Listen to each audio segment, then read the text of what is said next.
Well, good afternoon, everybody, and welcome to this mid to late January edition of the Eco Investment Update, the bi-weekly Eco Investment Update. And I'll tell you what, sometimes people think the financial world is boring, but I think it's one of the most interesting things that you can follow in the world.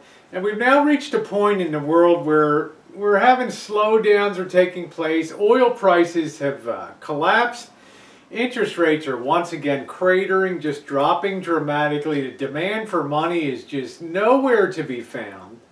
The expansion of any kind of business is on hold, and especially in the United States and in Western Europe.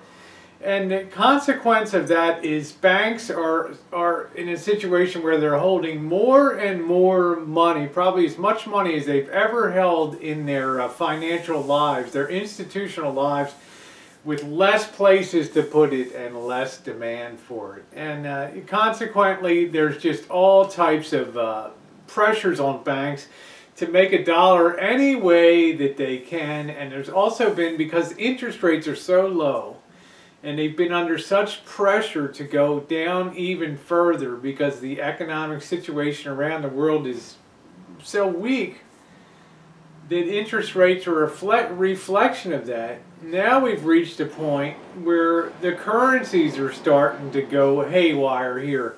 And we saw that last week where the Swiss were tired of having their currency pegged to a euro that's on a declining path. They aren't really part of the European Economic Community or the euro, but they tried to have their Swiss franc sort of track along with the euro, and the Swiss are not people to have their currency.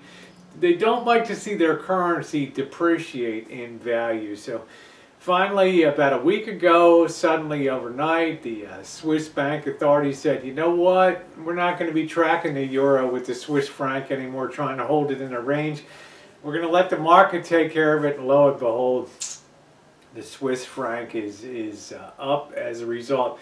We're getting in a situation like the 1930s where we're getting this beggar thy neighbor sort of currency wars breaking out, where every country with a decent economy that trades wants to push down the value of its currency. And we're not talking about Sweden, because they're Switzerland, because they're sort of an exception, but they want to push down the value of their currency to help the export situation. Okay, that's the main reason why.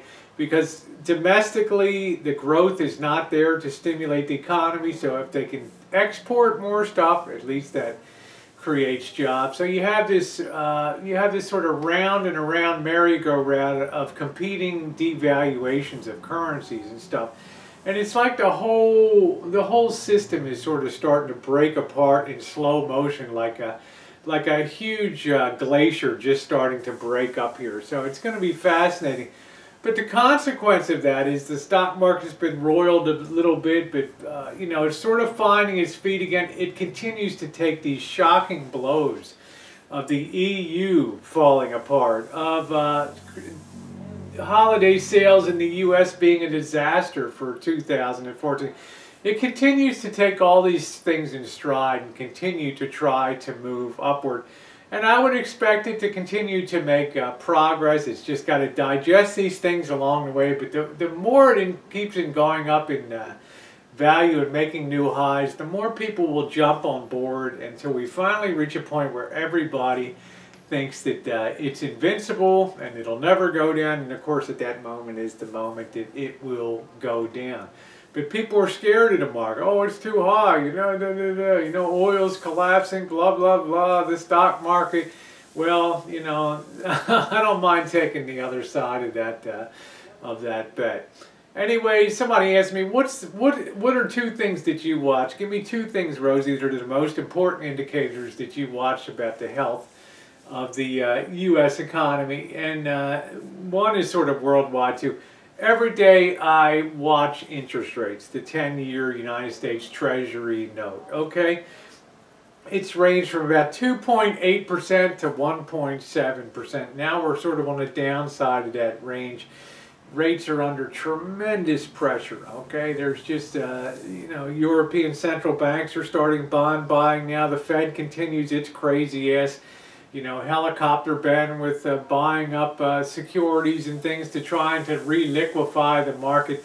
Well, you can do that from kingdom come, but you cannot stimulate demand. You cannot make people go out and spend money. And therein lies the problem with the foolhardiness of trying to stimulate a market by excessively low interest rates. The Japanese experience of the 1990s proves that. They've been in a virtual recession for 20 years over there. Okay, they're suffering mightily. All right, and if low interest rates were the cure for economic ills, we'd all be rich now. Okay, we've been suffering with low interest rates for years. All right, and they haven't done a darn thing to boost up the economy. So I watch interest rates. That's my thermometer of how the economy's doing. And right now it's saying stone cold right now. The other thing I watch is gold, because as much as people think it's a barbaric metal and this and that, it's a perfect indicator of unease in the world, because it's the only true and valid international currency that there is. It's recognized worldwide by its as a store of monetary value. It may not be a currency, but it is a repository of value, if for no other reason than everyone around the world thinks it is, and that's enough to make it so. The perception is the reality. Therefore, when things are turbulent and uneasy, as they've been since 2007, when gold and silver started taking off in anticipation of financial turmoil because of a housing market collapse in the United States. Sure, we had an immediate run up to almost 2,000. We came down to 1,200 or something like that, but we're not back any stretch of the imagination to $400 or $500 level. The pot's still a brewing there. It's just on simmer right now, okay?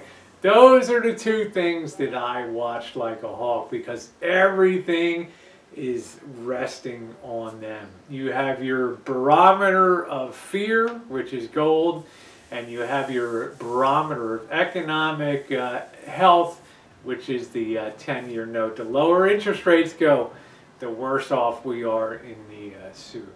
All right, thanks for watching, everybody. This week's bi-weekly EcoInvestment update, and I guess I will see you in February. Thanks for watching.